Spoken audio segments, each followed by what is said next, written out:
Hello, good morning everyone. I am your social science teacher. Today going to start a topic from history and the chapter name is when, where and how. This is a revision type of class. So first of all I would like to ask something from you. Can you see what is this? Can you see? Yes, this is a coin. And what is this?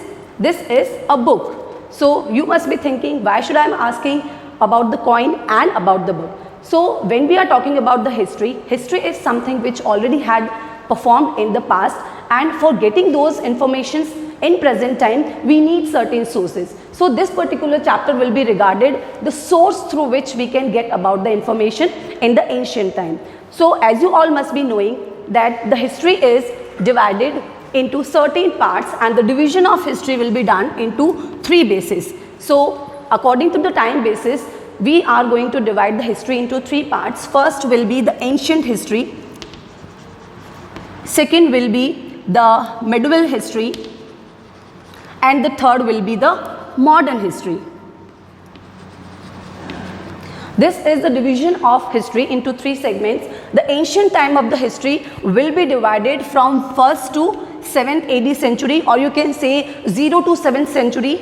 And the medieval period will be divided from 8th to 18th century, and the modern time will be divided from the 19th century till now. So this is basically the division of the history into three segments. The ancient history and the information about the ancient history you have gone through in the class 6, and in the class 7th we will be going to study about the medieval history, which will be donated the time from 8th to 18th century, and the modern history till after the 9th century and till now. The medieval history is also divided into two parts, 8th to 12th century and 13th to 18th century. So this is early medieval period and this is later medieval period. So this is the division of the history from where we are getting the information, what had happened, when had happened, and so on. We need certain records or written information about the things that had happened previously. Like if I given you the example of this coin, if you can see this coin, I know it's quite far from you, but if you can visualize it, there are certain marks on this coin. It is written over here the 1, that will be the value of this coin will be of 1 rupees, and the year is also mentioned over here. That means it is marked in 2000, year 2000, and here we are having the symbol of India along with the name in Hindi and English. So what you get information about this is a coin of India. India had two basic languages, Hindi and English. The symbol of India is mentioned at the back of this coin, and the value of the coin is mentioned in the front.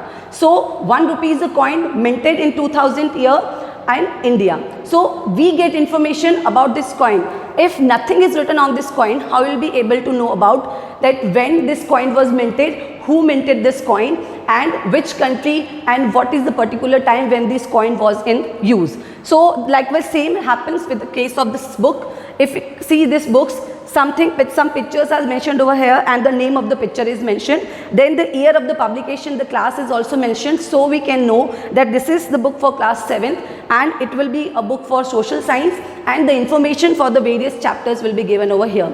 If we don't have these written materials with us, it will be quite difficult for us to get the information about the previous things. So in history we are going to discuss the same thing, when the incident had happened, where the incident had happened, and how the things have changed.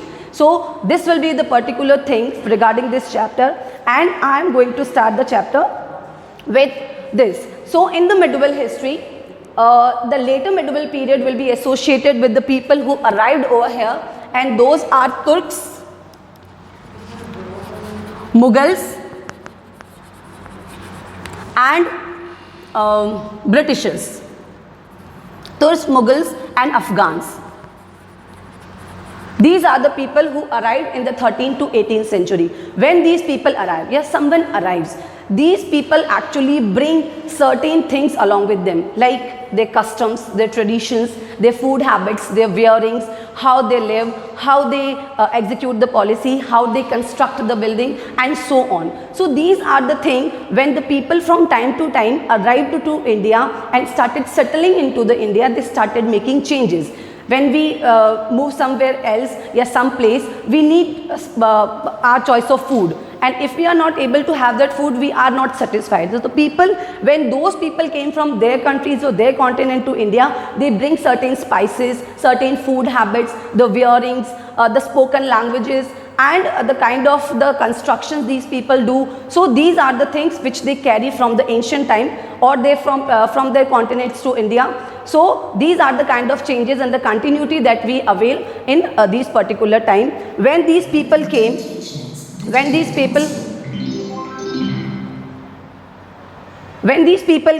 so India, they came from the North India. Like this is a map of India, and northern portion they started coming to India and started capturing the entire area of the northern India and the southern India, and they started settling down or started having the rivalries with the different peoples, different kings and rulers.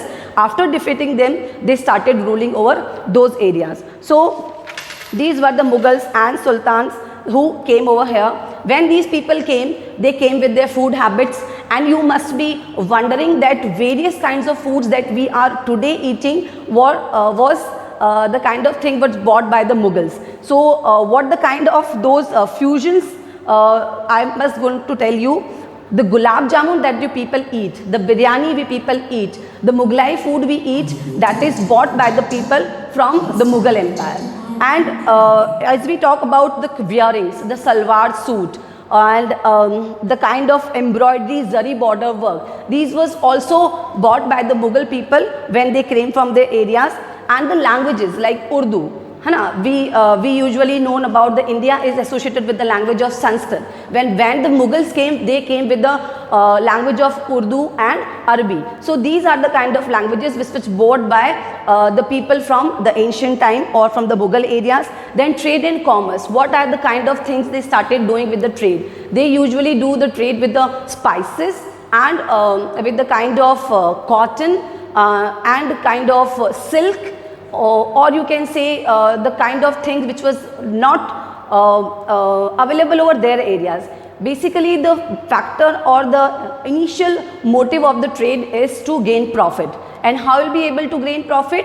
The things which is available here in the immense quantity, you will be going to purchase the commodities from here and going to sell the commodities over the areas where these are not available. So the profit you are fetching from purchasing the commodities from here to the other area will be your profit. And these are the kind of things people started doing with India. And the Mughals also came with the trade prospectors, and after that they started ruling India and they started looting India. There are so many Mughal rulers and the people from the Afghan rulers, they came to India, they looted India and then took away the wealth from India to their own countries for their development and their perspectives.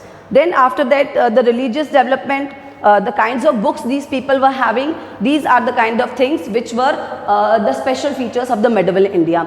Now we are talking about the names of Hindustan or India or Bharat in which we are living. From the ancient time in the Sanskrit text, we have the land of Aryavarta. You must be knowing that the ancient period is a land of Aryans.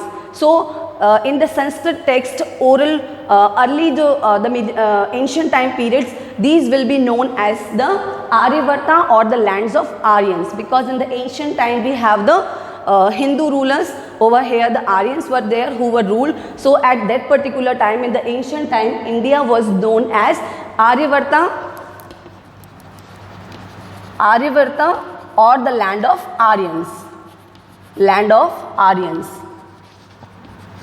Then next, when the Mughals came to India, in the Puranas, we have the Puranas literature, the books of Puranas.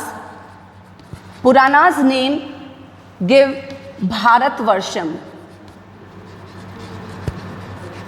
Bharatvarsham was the name given with the Puranas. Puranas, you all must be knowing, these are the religious texts in our country, like Rig Ved, Sam Ved, Yajurved, Atharvaved. These are the kind of Puranas, and according to Puranas, the name of India was Bharatvarsham.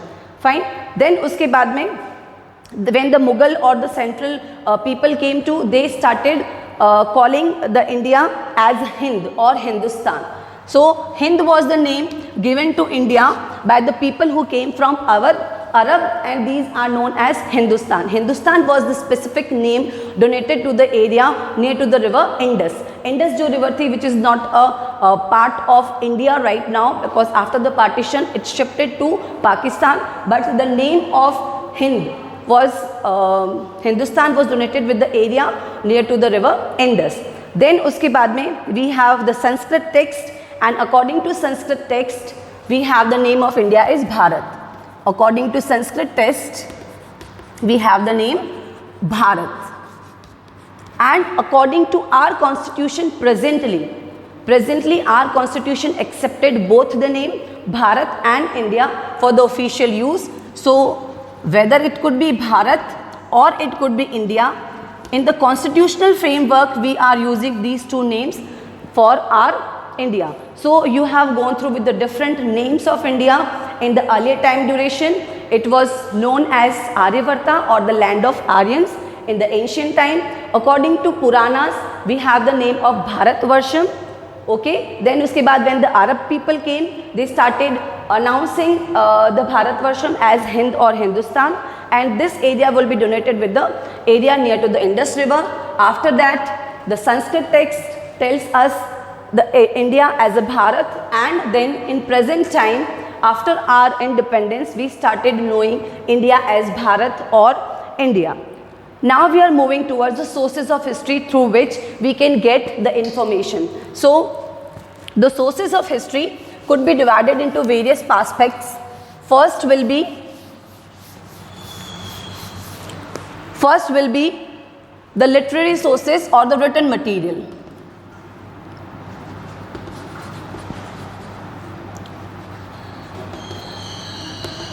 According to written materials, we have the literary sources like of court chronicles. Like all the people in the ancient time were not educated, so there are certain people in the court of king and queens who are kept the records of king and queen, what they did, how they execute the policies, how they are going to arrange the finance for the company, and how they will be executing the entire financial work for their kingdom. Then next will be the memos or autobiographies. Autobiography and biography. Autobiographies and biographies. Biographies are the things which was written by the person himself. Biographies will be things which will be written by himself. If a person is written for his life or her life by his own, if I am writing about my life, it will be known as autobiography, and if some other people are writing about my life, it will be known as biography. So autobiography will be the person who himself or herself is going to written the thing or about the life of the history. So autobiography will be the things which the person himself is going to written about it, and the biographies will be the things which other people write about us. Other people who will write about us, our life, our history, our incidents, it will be known as biographies. So second written records will be the autobiographies and the memos which will be written by different people at different time for the court chronicles. Next in this thing we have the accounts of travelers. Accounts of traveler will be associated. Travelers will be the people who are coming from the outer area, which are not the part of the city or the country. They are coming for outer areas. They started roaming in the country, and what they experienced, they started noting down in the books, and that will be the account of the people through which we get the information of particular area. And these particular account traveler will be Al-Biruni, Ibn Battuta. These are the people who time to time visit India, and their experiences was written down by these people in certain books and notebooks, which will be known as the accounts of the travelers which move from various countries to India. And the next will be the regional literature. Regional literature will be the things which was written by the people in the regional areas. Like if some people are writing some religious book for the god and goddesses, in the South India we have different kind of languages, so the texts that were written in the South India will be in different languages. The people in the Northern India are using different languages, so the different people from different places started writing their religious texts, their regional texts, and that will be also a source of history for us, that the regional languages like Geet Govind is an example of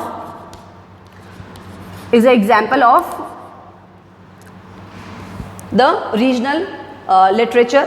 After that we have the religious literature. Religious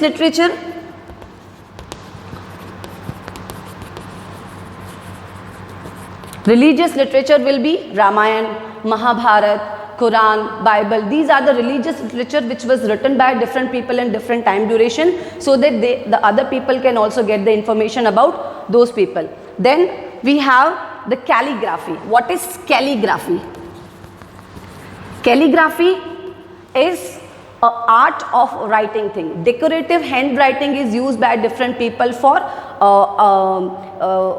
accounting or writing down the records. So these will also be a kind of sources for us for the history. And archival records. Archival records will be what? These are the kind of government records.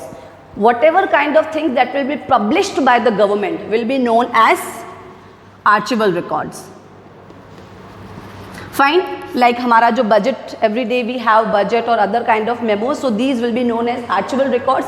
Archival record is nothing but the records which were published and circulated by the government for the various areas.